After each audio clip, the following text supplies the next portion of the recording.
am Dipali Kohli. Today I am talking about the estimation. What is an estimate? First question हमारे में यही आता है कि what is N estimate, estimation क्या है। जब भी हम किसी भी प्रोजेक्ट पर काम कर रहे होते हैं या कोई भी प्रोजेक्ट बना रहे होते हैं, उस प्रोजेक्ट को स्टार्ट करने से पहले उसका एस्टिमेट निकालते हैं, मतलब उसकी कॉस्ट निकालते हैं। प्रोबेबल कॉस्ट क्या है, उस काम को करने के लिए हमें कितनी कॉस्ट चाहिए, उस मतलब कंस्ट्रक्शन से पहले कितनी हम अंदाज़ा लगाते हैं कि कितनी कॉस्ट लग जाएगी इस वर्क को करने के लिए। और टू प्रिपेयर एन एस्टिमेट, हमें एस्टिमेट को प्रिपेयर करने के लिए हमें क्या क्या चाहिए होता है, डिटेल वर्क चाहिए होता है। ड्राइंग, जैसे कि drawing of plan main plan, आपका floor plan and elevations and sections and detail specifications of workmanship तो आप समझते ही होंगे। वर्कमैनशिप जैसे कि लेबर की कॉस्ट क्या है, लेबर कितनी लेबर काम करेगी, और properties and proportions of the material. First question हमारे यहाँ आता है कि प्रोपोर्शन क्यों हम बात कर रहे हैं प्रोपोर्शन की इसलिए हम बात कर रहे हैं कि हम कोई भी प्रोजेक्ट बनाते हैं। प्रोजेक्ट भी 3 टाइप्स के होते हैं, first class, second class and third class. In first class proportion ऐसा होता है मटेरियल का कि हम कोई गड़बड़ हो ही नहीं सकती। मटेरियल की जो क्वालिटी होगी वो बहुत अच्छी होगी। कोई भी हम कोई भी बिल्डिंग लेते हैं तो उसमें जो होता है प्रोपोर्शन बहुत अच्छे से होता है, बहुत अच्छा यूज़ होता है, फर्स्ट क्लास काम होता है। इन सेकंड क्लास में क्या होता है, हम थोड़ी बहुत गड़बड़ कर देते हैं, कोई इशू नहीं है, प्रोपोर्शन थोड़ा इधर उधर चलेगा, कोई दिक्कत नहीं है। Second class. Type of estimate, next हमारा आता है टाइप ऑफ एस्टिमेट। कितने टाइप के एस्टिमेट होते हैं?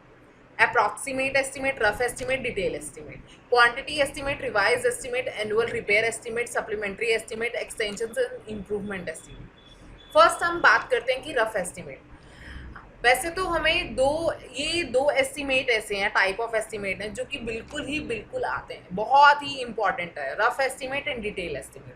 What is N approximate estimate? आप क्या समझते क्या है अप्रॉक्सीमेट एस्टिमेट से? This is an estimate to find out an approximate cost in a short period of time. ये एक ऐसा तरीका है रफ एस्टिमेट, एक ऐसा तरीका है एस्टिमेट को निकालने का बहुत शॉर्ट पीरियड ऑफ टाइम।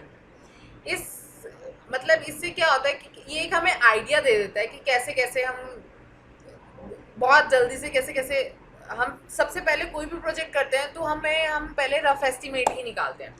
और रफ एस्टिमेट निकालने के लिए हमें क्या क्या चाहिए होता है, क्या क्या देना पड़ता है? डिटेल रिपोर्ट देनी पड़ती है, ब्रीफ स्पेसिफिकेशंस चाहिए होती है, साइट प्लान, लेआउट प्लान और लाइन प्लान जो कि नॉर्थ हमें शो करे, और brief idea of rates of different items. Rates very important है। रेट्स क्यों इंपॉर्टेंट है? क्योंकि ये बात आप बहुत अच्छे से समझ लें कि रेट्स क्यों इंपॉर्टेंट है। रेट्स इसलिए इंपॉर्टेंट है क्योंकि per year rate of items हमेशा अप एंड डाउन होते रहते हैं, कभी वो बढ़ते हैं कभी वो घटते हैं।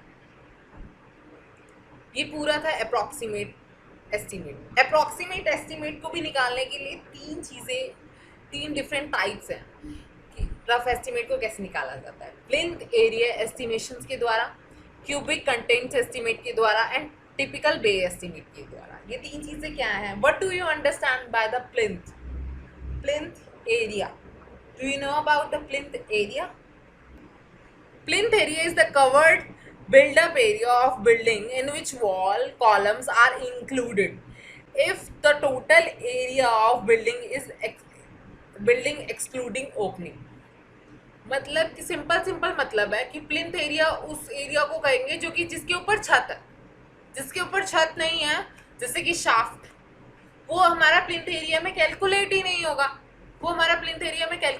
होगा। और इसको निकालने के लिए क्या करते हैं हम? It consist of working out plinth area of building. हम प्लिंथ एरिया निकालते हैं पहले बिल्डिंग का, जिसको हम मल्टीप्लाई करते हैं प्लिंथ एरिया रेट से।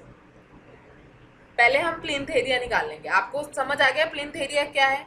कि हम कोई भी बिल्डिंग, जो भी हम बिल्डिंग बना रहे हैं, उस बिल्डिंग की it consists of working out of the plinth area of the building, which is multiplied by the plinth area rate to get an estimate of the building. मतलब कि क्या है, पहले कि हमें प्लिंथ एरिया को कैलकुलेट करना पड़ेगा, बिल्डिंग का प्लिंथ एरिया, जैसे कि मैंने आपको पहले ही समझाया कि प्लिंथ एरिया क्या होता है, उसको मल्टीप्लाई करना है हमें प्लिंथ एरिया रेट से, plinth area per square metre of into plinth area of the building. ये हमें क्या बताता है, कॉस्ट ऑफ कंस्ट्रक्शन बताता है without working out the details. हमें डिटेल्स को स्टडी करने की जरूरत ही नहीं है, उससे पहले ही हमें कॉस्ट पता चल जाएगी। एक और तरीका है प्लिंथ एरिया में कि हम प्लिंथ एरिया भी नहीं निकालते, हम क्या करते हैं कि हम कॉस्ट को, हम कोई सिमिलर बिल्डिंग देखते हैं, जैसे कि हम suppose you are working you are working on a project which completion date of 2022, and we also remember this thing, the cost of material get rise and down per year, and we have to and you also work on the project in same locality, and you also prepare the estimate of same building, उस same building के आपने estimate पहले से ही निकाल के रखा है, तो आप क्यों नहीं उससे रिलेट कर सकते, उससे रिलेट करके जैसे कि उसकी सेम बिल्डिंग हाइट होनी चाहिए, वो same year of construction completion होना चाहिए, उन दोनों का क्या क्या चीज़ें हो रही है वो भी सेम होना चाहिए, क्योंकि सेम लोकेशन है तो सेम मटेरियल ही यूज़ होगा। हम ऐसे भी निकाल सकते हैं एस्टिमेशन को। ये हो गया हमारा plinth area estimation. Cubic content में भी कुछ भी नहीं है, ये भी वैसे ही है जैसे कि प्लिंथ एरिया, लेकिन इसमें क्या होता है, this estimate is worked on the basis of cubicle content. ये क्यूबिकल कंटेंट क्यूब के ऊपर डिपेंड करता है कि हमने एक बिल्डिंग में एक छोटा सा क्यूब बना के देखा, उस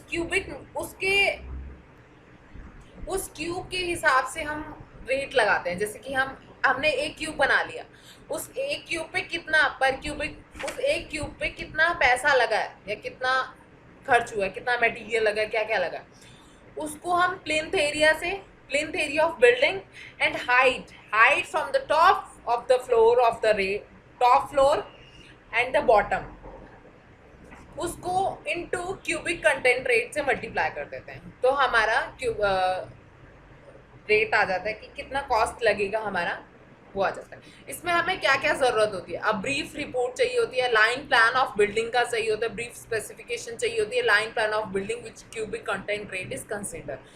लाइन प्लान चाहिए होता है जिसमें हमें दिखाना होता है कि कहाँ हमने क्यूबिक कंटेंट रेट लिखा था, कहाँ है वो क्यूबिक कंटेंट। नेक्स्ट आते हैं हम डिटेल एस्टिमेशन पे। What is detail estimate? It is very very very important. Detail estimate में हमको सब कुछ देना पड़ता है, detail of measurement and the calculation of quantities, क्या क्या कॉस्ट है, सब कुछ। जैसे हम पढ़ते हैं इसकी डेफिनेशन क्या, it consist of the detail particulars of the quantities and rates and the cost of the items involve in a satisfactory completion of the project, कि इस प्रोजेक्ट को कंप्लीट करने के लिए हमें क्या क्या मतलब किस किस आइटम्स की ज़रूरत होगी, उसकी क्वांटिटीज़ कितनी है, उसका रेट क्या है, उसका कॉस्ट क्या है, और उसका कॉस्ट बहुत मैटर करता है, उसकी क्वालिटी क्या है, ये सब हमें देना पड़ता है। लेकिन कब देना पड़ता है? जब हमारा रफ एस्टिमेट जो अप्रूव हो जाता है, और जिसको हम कहते हैं एडमिनिस्ट्रेटिव अप्रूवल। जब ये हमारा अप्रूव्ड हो जाता है कि हाँ आप इस पे आगे काम कर सकते हो, तो this estimate is prepared in detail में बनाया जाता है फॉर द टेंडर, जिसको हम टेक्निकल सैंक्शन भी कहते हैं। सैंक्शन के लिए हमें बनाया जाता है। The whole project is divided into sub. और इस डिटेल वर्क में क्या होता है, डिटेल एस्टिमेशन में क्या होता है, हमको सब कुछ देना पड़ता है, तो हमें सब कुछ के लिए हम सबको छोटे भागों में डिवाइड कर देते हैं, सब वर्क्स में डिवाइड कर देते हैं। द कॉस्ट ऑफ सब वर्क ऐड सेपरेटली, मतलब उन सबको ऐड करेंगे हम सेपरेटली उस पर वर्क करेंगे कि हाँ मतलब ये फर्स्ट फ्लोर हमें हमने प्लिंथ की छत प्लिंथ डाला है, तो हमें कितना कॉस्ट लगा है उसके हिसाब से। एक्सकेवेशन हुआ है तो कितना कॉस्ट लगा है उसके हिसाब से। एक्सकेवेशन में क्या क्या हुआ है, क्या क्या मशीन्स यूज हुई हैं, क्या क्या कितना कॉस्ट लगा है, क्या वर्कमैनशिप कितनी लगी है, सब कुछ हमें देना पड़ेगा। तो सबको ऐड सेपरेटली करके देन उसको मतलब उन सबको साथ में रख के फिर ऐड कर देते हैं। उसको ऐड करके जो हमारा एक्चुअल अमाउंट आता है उसको 5%, उसका 5% ऐड कर देते हैं। क्यों? क्योंकि अब जैसे कि सपोज मैंने कोई वर्क किया, उसका 1,000 रुपये खर्चा आ रहा है, तो 1,000 रुपये मैं एस्टिमेशन मान रही हूँ ना, एस्टिमेट लगा रही हूँ कि हाँ भाई ये 1,000 रुपये इतना पड़ेगा। लेकिन मुझे उसको लाने के लिए उस सामान को, जैसे कि मैं ब्रिक्स लेके आ रही हूँ, तो ब्रिक को लाने के लिए जो मेरा ट्रांसपोर्ट यूज हो रहा है, उस ट्रांसपोर्ट का भी तो खर्चा होगा, वो कौन देगा? अब उसके लिए क्या मैं स्पेशली एस्टिमेट निकालूंगी कि हाँ ये सब होगा? वो छोटी मोटी चीज़ें होती रहती हैं कि इलेक्ट्रिसिटी इतनी, तो वो 5% हम उसमें लेके चलते हैं कि हम उसको ऐड कर देते हैं। तो जो ग्रांड टोटल आता है वो हमारा एस्टिमेट कॉस्ट होता है प्रोजेक्ट का। आई यू गॉट दैट? मैंने क्या डिटेल एस्टिमेशन आपको समझ आ गया होगा। और इस एस्टिमेशन के 2 स्टेज होते हैं, detail of measurement and calculation of quantities. कि आप पहले मेजरमेंट्स निकालोगे डिटेल की, कैसे कैसे निकालना है। ये जैसे कि चार्ट दे रखा है, डिस्क्रिप्शन दे रखा है, नंबर दे रखा है, लेंथ ब्रेथ मेजर, उसको करके फिर क्वांटिटी, फिर एक्सपेरिमेंट नोट्स कि आपको कुछ बढ़ाना है घटाना है कुछ भी, ये एक्सपेरिमेंट नोट्स में लिखा आता है। बाकी सब तो ये है कि डिस्क्रिप्शंस क्या है, एक्सकेवेशन में काम हो रहा है या। नेक्स्ट आते हैं हम detail of measurement of detail estimate. Detail estimate के लिए हमें क्या क्या चाहिए होता है? एक डिटेल रिपोर्ट चाहिए होती है, एक detail specifications of executions of workout की वर्कआउट कैसे होगा, डिटेल ड्राइंग चाहिए होती है, जैसे कि plan, side plan, layout, elevation, sectional elevation, cross sectional elevation, हमें सबकी ज़रूरत होती है कि कैसे हम कैलकुलेट करते हैं डिज़ाइन कैसे कैसे होगा, बीम कैसे डलेंगी, स्लैब कैसे होगी, इरिगेशन चैनल्स कैसे डलेंगे। ये तो खत्म हो गया हमारा डिटेल एस्टिमेट।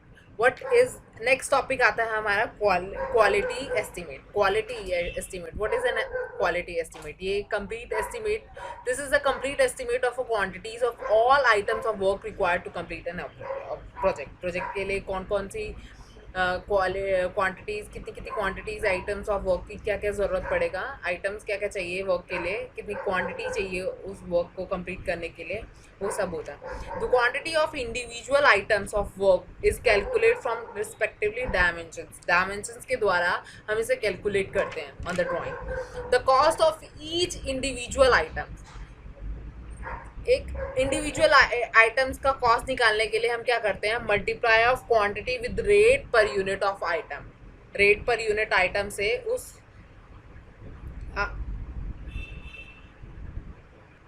कॉस्ट निकालने के लिए, आइटम की कॉस्ट निकालने के लिए हम क्या करते हैं? क्वांटिटी को रेट से मल्टीप्लाई कर देते हैं, rate per unit area of item. Next आते हैं हम revised estimate. What is an revised estimate? Next topic आता है हमारा supplementary estimate. What do you understand by the supplementary estimate? When some additions are done in the original work, जब हम original work, अभी हमारा कोई वर्क चल रहा है लेकिन मुझे उसमें कुछ ऐड करवाना है, लेकिन हम फ्रेश डिटेल एस्टिमेट तो बनाएंगे नहीं अब उसके लिए, तो हम क्या करेंगे? हम सप्लीमेंट्री एस्टिमेट बनाएंगे उस काम को ऐड करने के लिए, उसका एस्टिमेट निकालने के लिए। उस एस्टिमेट को हम सप्लीमेंट्री एस्टिमेट करते हैं। इसके लिए भी all papers are required in detail estimate. Detail में ही इसमें पेपर्स की पूरी, मतलब अच्छे से पूरी डिटेल में निकाला जाता है इस एस्टिमेट को। नेक्स्ट टॉपिक आता है हमारा annual maintenance estimate. What is an annual maintenance estimate? In order to keep the structures and roads etcetera in a proper condition, annual repairs are carried out annually for which an estimate is prepared. मतलब हमें एक structures जैसे कि road, ये आपके पुल वगैरह, ये सब को प्रॉपर कंडीशन में रखने के लिए हम एनुअली हम एक एस्टिमेट तैयार करते हैं कि हम इस पे इतना पैसा लगाएंगे। जैसे कि अगर हम अपने घर को देखें कि हम सोचते हैं कि एक साल में हम अगर वाइट वॉश करवाएंगे तो यहाँ का वाइट वॉश करवाएंगे, यहाँ का करवाएंगे, या प्रीवियस मेजरमेंट रिकॉर्ड में रखते हैं। MB, what do you understand by the MB? MB is a measurement book. The measurement book should be considered as a very important record. All the book belonging to division should be numbered seriously as register of them. Should be maintained in divisional office. MBA एक measurement book है जो कि किस लिए use होती है, काफी important होती है, रिकॉर्ड्स रखते हैं कि क्या क्या स्टैंडर्ड्स हैं। अब सच एज अब अगर हम फ्लोर रिपेयर करने के लिए, पैच रिपेयर के लिए, सीमेंट प्लास्टर टू वॉल